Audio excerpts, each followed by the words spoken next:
모든 사람이 구원을 받고 싶어 합니다. 무당 찾아가는 사람도, 절에 가서 불공 드리는 사람도, 또 저와 같은 여러분 같은 성도들도 구원받고 싶어서 믿는 것이죠. 그러니까 믿는 종교가 무엇이건 간에 누구나 구원받고 싶어 합니다. 그래서 구원에 이르기 위한 다양한 노력을 하죠. 유대인들도 마찬가지였습니다. 구원받고 싶었어요. 유대인 하면 딱 떠오르는 게 있죠. 율법이 떠오릅니다. 그들은 왜 그렇게 율법을 지키려고 했을까요? 그 율법을 지킨다는 게 정말 힘들고 고통스러운 겁니다. 그래도 율법을 그렇게 지키려고 했어요. 왜 그랬을까요? 구원받고자 하는 것입니다. 우리는 유대인이 아니니까 율법 하면 성경이 먼저 떠오르시죠. 성경도 율법인 건 맞습니다. 아주 유익한 율법입니다. 그런데 유대인에게는 성경만 율법이 아니에요. 구약 성경뿐 아니라 이 유대인들에게는 지켜야 될 율법들이 정말 많습니다. 이 유대인들이 지켜야 될 가장 기본적인 율법을 토라라고 하는데 총 613개의 계명으로 구성이 되어 있습니다. 이 토라는 무엇을 하라라는 이행 계명이 248개, 뭐뭐를 하지 말라라는 금지 계명이 365개 있습니다. 이 248은 사람 몸의 모든 부분의 총합을 말하고요. 365는 1년 12달을 말해요. 그래서 365일 내내 온 몸으로 지켜내야 되는 것, 이것이 토라 율법입니다. 613개니까 뭐 힘들긴 하겠지만 죽기 살기로 지키면 지켜볼 수 있겠다. 그런 생각 드시나요? 근데 여기서 끝나는 것이 아닙니다. 토라를 해석해서 이걸 더 세분화시켜 놓은 율법이 있는데 그걸 미슈나라고 부릅니다. 이 미슈나 율법이 총 4,000개입니다. 이런 게 율법에 있었나 없었나 헷갈릴 정도로 많습니다. 그러니까 미슈나를 지키면서 산다라는 것은 보통 어려운 일이 아니죠. 그럼 유대인들이 왜 이렇게 많은 율법을 만들어내고 그것을 엄격하게 또 고통스럽게 지키려고 했을까요? 그 이유는 구원받기 위함이에요. 율법을 지켜야 구원을 받는다라는 이 생각에서 빠져나오지 못하는 겁니다.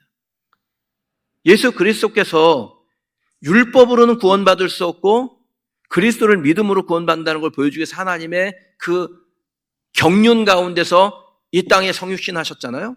그리고 율법을 완성시키신 겁니다. 그런데 그것을 받아들이지 못하니까 지금도 율법을 지키려고 하는 거예요. 구원받기 위해서. 만약에 구원과 아무 상관이 없다면 그거 지키려고 하겠습니까? 다 외우기도 힘든, 그게 율법이 있나 없나도 모르는 그 율법을 지키려고 하는 이유는 오직 하나, 구원받기 위함이에요. 만일 율법을 지키지 않아도 구원받을 수 있다 한다면 4,000개나 되는 율법을 지키려고 그렇게 고통스럽게 살겠습니까? 율법 완수 이꼴 구원의 등식이 있기 때문에 율법에 목을 매는 겁니다. 자, 본문 5절을 한번 볼까요? 함께 읽어보겠습니다.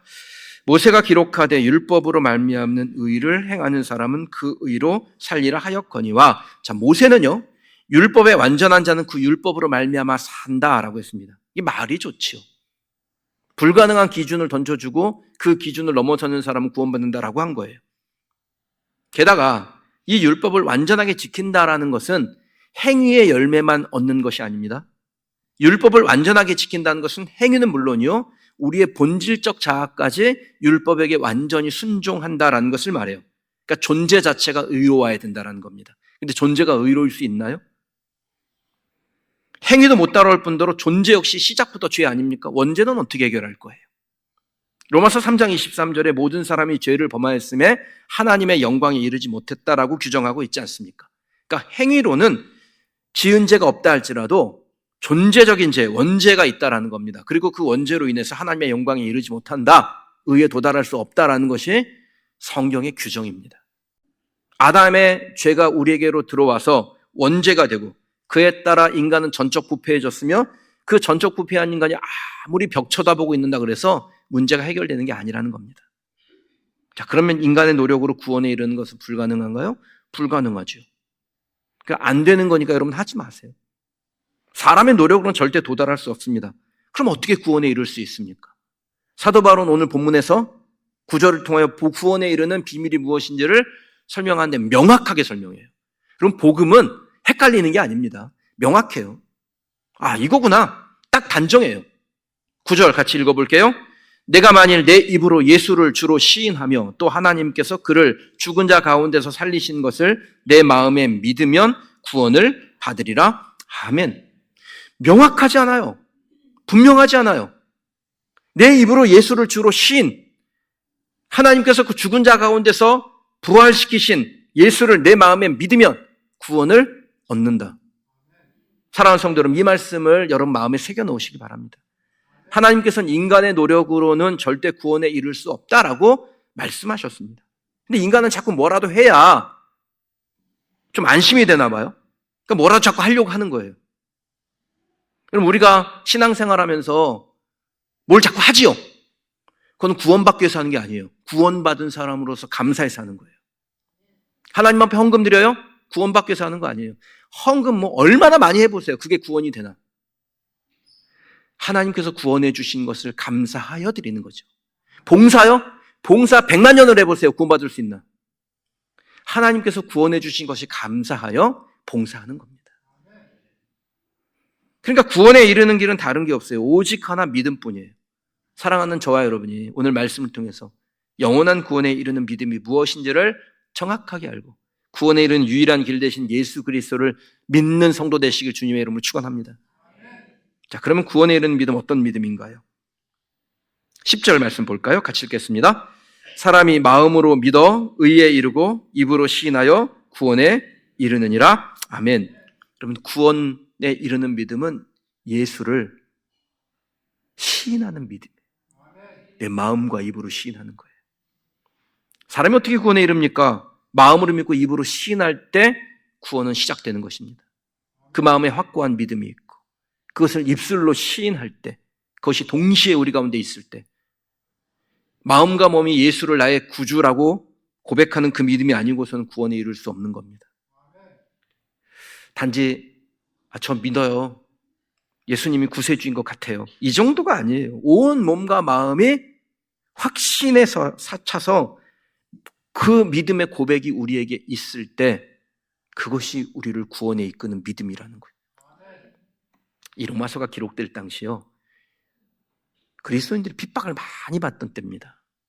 나 예수 믿는 사람이요 입으로 시인하면 핍박당하던 시대였어요. 그러니까 목숨을 걸 만큼 그 마음에 확신이 없으면 예수를 믿는다는 시인을 할 수가 없는 겁니다. 그래서 그 당시에 믿는 것 같지만 분명한 확신이 없어서 우왕좌왕하는 그리스도인들이 왜 없었겠어요? 바울은 그들에게 이렇게 말씀하는 겁니다. 구원에 이르고자 합니까? 그렇다면 예수를 믿어야 됩니다. 단지 마음뿐 아니라 황제 앞에서, 핍박자들 앞에서 내가 예수 믿는 사람이라는 고백을 해야 됩니다. 골방에서뿐 아니라 광장에 나가서 고백하십시오. 예수님은 나의 주인입니다. 그분은 나의 왕이십니다. 난 로마 황제가 아니라 예수님께만 복종합니다. 오직 예수님만 섬기는 종이 될 것입니다. 이 마음의 확신이 입술로 고백이 될 때 그게 구원에 이르는 믿음이라는 겁니다. 지금도 그렇죠. 예배 중에 막 우아하게 손들고 주님은 나의 구주 이렇게 고백하는 거 좋은 거예요. 아름답죠. 근데 그것은 믿음이 완성되지 않는다라는 겁니다. 우리의 고백은 예배당이 아닌 삶의 현장에서 드려져야 돼요. 예수 믿는다고 손해봐야 되는, 따돌림 받아야 되는, 내가 원하지 않는 일을 해야 되는 그곳에서 나는 예수 믿는 사람입니다. 이거를 내 마음과 입으로 시인하고 고백할 수 있어야 됩니다. 직장 회식 자리, 불신 친구들과의 모임에서 굳이 예수 믿는 사람이라고 밝히지 않아도 되는 그 자리에서 내 이익을 포기하고 예수를 시인할 때 그것이 참 믿음이 됩니다. 마음은 예수님이 나의 구주신데 좀 불편스러운 자리에서 예수님을 저만큼 떨어뜨려 놓고 그러고 있으면 그걸 참 믿음이라고 할 수 있어요? 뭐 다 계단으로 올라가는 거니까 너무 내가 그런 사람이라고 자책하실 건 없어요. 말씀 들으면서 그래, 내가 이 예배당에서 믿는 사람들끼리뿐 아니라 내 삶의 현장 어디에 가든지 내가 예수 믿는 사람이라는 것을 내 마음으로 믿고 입으로 시인해야겠다. 그렇게 결정하는 그 결정들이 계속해서 쌓이면서 우리는 구원에 이르는 믿음, 참 믿음의 소유자가 되는 거니까요. 그러나 현재 상황에서 내가 예수를 부끄러워한다면 그건 참 믿음이 아닙니다. 믿고 싶은 거죠. 1938년 우리 한국교회 역사에서 매우 씻을 수 없는 치욕을 남긴 해였습니다. 27회 총회에서 신사참배는 우상숭배가 아니다라는 결정을 내린 겁니다. 분명히 목숨을 부지하기 위해서 믿음을 버린 행위죠. 신사참배를 용인했던 사람들이요, 우리는 하나님을 믿는다, 신사를 참배하는 것이나 태양이 뜨는 동쪽을 향해서 90도 인사하는 동방요배, 이거 우상숭배 아니다 스스로 위로했지만 부인할 수 없는 우상숭배죠. 목숨을 위해서 예수를 버린 겁니다. 저는 이 사건을요, 우리의 현실과 좀 비교해 보고 싶어요. 만약 예수를 시인하면 회사를 그만둬야 돼요. 예수 믿는다고 말하면 중요한 계약을 날릴 수도 있습니다. 예수 믿는 것 때문에 해서는 안 되는 일을 해야 될 때도 있습니다. 그때 어떤 거 선택하세요? 하나님 쪽입니까? 아니면 하나님의 반대편입니까? 여러분, 예수 믿는 거를 쉽게 생각하시면 안 돼요. 우리는 사실 핍박 안 받잖아요. 한국교회 목회자 핍박 안 받습니다. 대우받죠. 그래서 더 하나님의 말씀을 마음에 깊이 새겨야 돼요. 예수 믿는 거 희생하는 겁니다. 희생이 돼야 됩니다. 예수를 마음으로 믿고 입으로 신하면 고통당할 수 있습니다. 그리고 고통당하는 것이 당연합니다. 그래도 믿는 것이 참 믿음이고 구원에 이르는 믿음이라는 겁니다. 그렇게 믿기만 하면 그 사람에게 구원의 길이 열려요.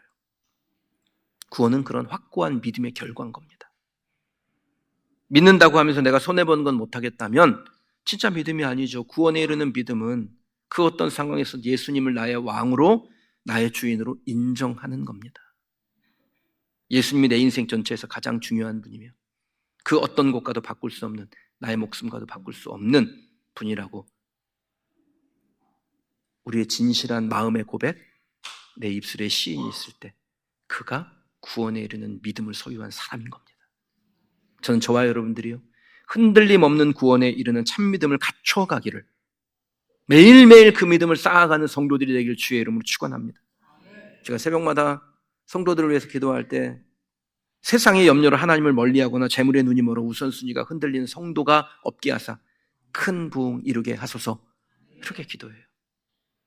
여러분의 부흥은, 여러분의 자녀들의 부흥은, 교회의 부흥은 숫자가 늘어가는 게 아닙니다. 하나님이 우선순위에서 밀리면서 뭐가 숫자가 늘어가잖아요. 더 골칫덩어리예요.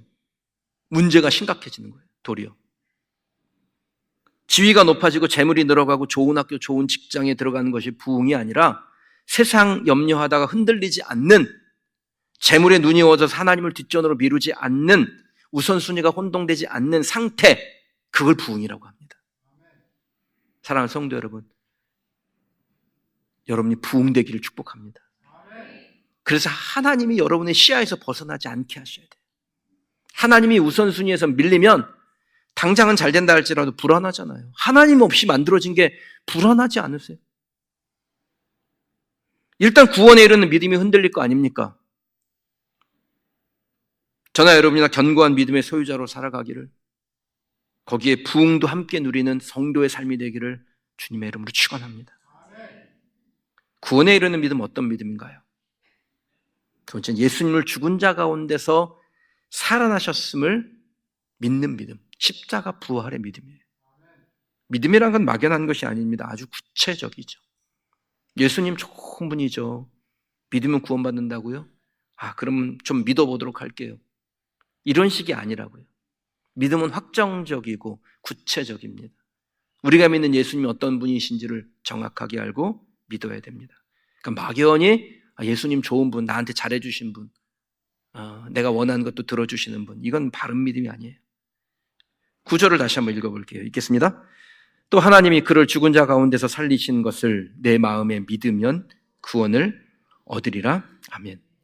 구원에 이르는 믿음, 어떤 믿음이에요? 예수님을 죽은 자 가운데서 살리신 하나님의 그 역사, 경륜을 믿는 믿음이에요. 막연하게 예수님을 믿는 것이 아니라 십자가 예수, 부활의 예수를 믿어야 그것이 참 믿음이 됩니다. 예수님을 선하신 분으로 믿거나 나의 소원을 들어주신 분으로 믿는 것은 그건 참 믿음이 아닙니다. 참 믿음이 그렇게 시작돼요. 처음부터 교회 올 때 십자가 예수, 부활 예수 그거 믿으려고 나오신 분이 얼마나 됩니까? 처음에는 마음의 위로도 받고 내 소원도 들어주시는 예수님 만나려고 오지요. 근데 그 시절은 빨리 벗어나야죠. 그러면 아이가 점점 시간이 가서 자라는데 유아에 계속 머물러 있다고 생각해 보세요. 여러분 자녀들이 점점 몸이 커가는데 시간을 보냈는데 상태가 유아예요. 걱정이 심각한 거죠, 이거는. 우리가 영적으로 어린아이에서 시작해서 장성한 분량에 이르는 것이 맞죠? 그런데 그 시절을 못 벗어나잖아요. 그러면 문제가 됩니다. 걱정거리가 되는 거예요. 우리의 믿음은 구세주 예수에 대한 믿음이지 다른 거 없습니다. 알버트 슈바이처 박사 잘 아실 겁니다. 많은 사람들이 아프리카의 빈민들을 위해서 자신의 삶을 바쳤던 위인으로 존경합니다. 그런데 이 알버트 슈바이처가 의사이며 동시에 목사였고요. 또 아주 유명한 신학자였습니다. 루터교 목사고 신학으로도 유명한 사람이에요.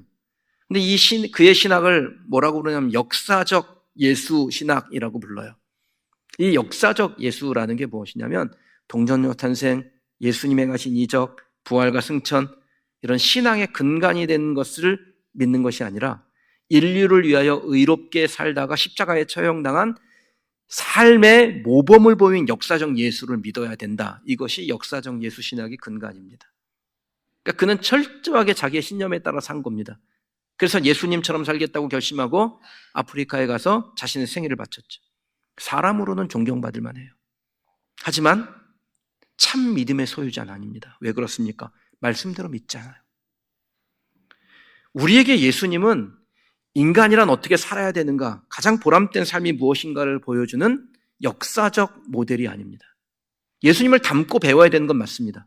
그러나 믿음의 영역에서 중요한 것은 예수님이 바르게 산 분이 아니라 예수님이 구세주라는 사실입니다. 예수를 그리스도로 믿는 것이 참 믿음이에요.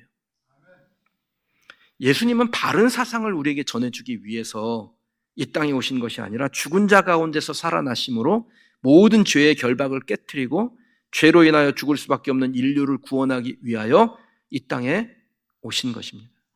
그 믿음이 우리를 구원에 이끕니다. 예수님 똑바로 바르게 정말 모든 사람에게 존경받게 아름답게 사셨으니까 우리도 그렇게 아름답게 살면 구원받는다. 이건 성경의 진리가 아니에요. 슈바이처처럼 역사적 예수를 존경하고 예수님의 생애를 따라 사는 거 아름다운 삶입니다. 그러나 아름답게 살았다고 구원받지 않습니다. 존경받는 인생으로 살아도 구원받는 것이 아니라 오직 믿음으로 구원받으며 그 믿음의 요체는 죽으시고 다시 살아나신 부활의 주님, 죄의 결과로 찾아온 사망 권세를 이기신 부활의 첫 열매 예수 그리스도를 믿는 것입니다. 저와 여러분에게 이 믿음이 굳건해지길 주님의 이름으로 축원합니다. 사도 바울은 고린도전서에서 무엇이 복음인지를 정확하게 설명합니다. 너희가 만일 내가 전한 그 말을 굳게 지키고 헛되이 믿지 아니하였으면 그로 말미암아 구원을 받으리라. 내가 받은 것은 먼저 너희에게 전하였노니 이는 성경대로 그리스도께서 우리의 죄를 위하여 죽으시고 장사 지낸 바 되셨다가 성경대로 사흘 만에 다시 살아나사. 아멘. 그럼 바울은 헛되이 믿지 않고 내가 전한 복음을 믿으면 구원을 받는다? 강변하죠. 그 바울이 전한 복음이 무엇입니까? 예수님처럼 박애정신을 가지고 착하게 사는 겁니까? 그러면 구원받게 됩니까? 구원은 오직 성경대로 예수님께서 우리의 죄를 위하여 죽으시고 장사 지낸 바 되었다가 성경대로 사흘 만에 다시 살아나심을 믿는 사람이 될 때 그가 구원받는 사람이 됩니다. 저와 여러분은 예수님처럼 아름다운 생애를 사는 거 소중하죠. 그렇게 살아야죠. 예수님 닮아야죠. 하지만 예수님처럼 살았다고 구원을 얻는 게 아니에요. 성경이 말씀하신 대로 성경대로 예수님께서 나의 죄를 위하여 죽으시고 다시 살아나셨음을 믿어야 구원받습니다. 이게 복음이에요. 이 구원에 이르게 하는 믿음이 여러분 안에서 더욱 견고해지시길 바랍니다. 사랑하는 성도 여러분, 여러분의 판단대로가 아니라 어떤 지식을 가지고 있는 사람의 조언대로가 아니라 성경대로 믿으셔야 됩니다. 성경은 구원받는 방법을 명확하게 말씀해요. 내가 만일 내 입으로 예수를 주로 시인하며 또 하나님께서 그를 죽은 자 가운데서 살리신 것을 내 마음에 믿으면 구원을 받으리라. 얼마나 명확합니까? 누가 뭐라고 하든지 그것이 얼마나 듣기 좋든지 성경이 말씀하는 대로가 아니면 그건 구원의 길이 아닙니다. 오직 성경대로만 믿으시는 성도들 되시길 축복합니다.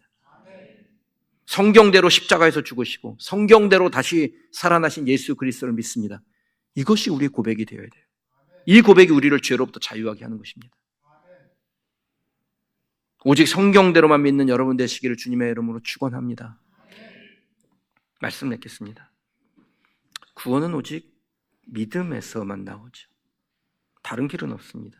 십자가에 그 고통을 당하시면서 죄의 형벌을 받고 죽으신 예수님, 죽음을 이기고 다시 살아나신 예수님, 그 예수님 믿을 때 구원받습니다. 신분, 혈통, 지위 이런 건 구원과 상관없는 거예요. 모태신앙, 목사 장로, 나의 봉사활동, 헌금 액수 이런 것 때문에 구원받지 않습니다. 구원은 오직 성경대로 믿는 사람에게 주시는 은혜입니다. 12절 말씀 같이 읽어볼까요? 유대인이나 헬라인이나 차별이 없음이라 한 분이신 주께서 모든 사람의 주가 되사 그를 부르는 모든 사람에게 부요하시도다. 아멘. 구원에 차별이 없습니다. 먼저 말씀받은 유대인이나 나중에 복음을 들은 헬라인이나 그 이후에 복음을 듣고 예수 믿기로 결정한 저와 여러분이나 차별 없이 누구든지 주의 이름을 부르기만 하면 구원을 얻습니다. 이게 성경, 진리, 복음이에요. 그러니 성경대로 믿으면 됩니다. 우리가 성경대로 믿을 때 구원의 길을 발견하게 되는 것입니다. 사랑하는 성도 여러분, 예수님을 마음으로 믿고 입으로 시인하여 구원의 길을 여러분에게서 계속해서 다져가기를, 여러분의 상황이 어떤지 내가 예수 믿으면 구원받습니다라는 그 행위가 아닌 오직 믿음으로 구원의 길을 걸어가는 성도들이 되시기를 소망합니다. 누구든지 어떤 사람이든지 언제든지 주의 이름을 부르는 자는 구원을 얻으리라. 이 고백이 저와 여러분의 고백이 되시며, 그리고 구원에 이르는 복음이 누구에게든지 차별 없이 주어졌으므로 때를 얻든지 못 얻든지 그 구원의 복음을 전하는 성도로 살아가시기를 주의 이름으로 축원합니다. 구원에 이르는 참 믿음을 소유한 사람들이요, 그의 삶을 보면 명확해요. 우선순위에 혼동이 없어요. 무엇이 중요한지 헷갈려하지 않습니다. 무엇과도 바꾸지 않습니다라는 자기 신앙의 고백이 있습니다. 오늘 말씀을 듣는 저와 여러분들이 하나님 앞에 찬송과 기도로 고백할 때, 하나님, 내가 우선순위 흔들리지 않고 하나님을 집중하겠습니다. 구원에 이르는 생명의 복음 붙들고 나 그렇게 달려갈 거고 우리 자녀들에게 가르칠 것입니다. 그리고 차별 없이 주어진 복음 증거하겠습니다. 이것이 저와 여러분의 믿음의 고백되기를 주님의 이름으로 축원합니다.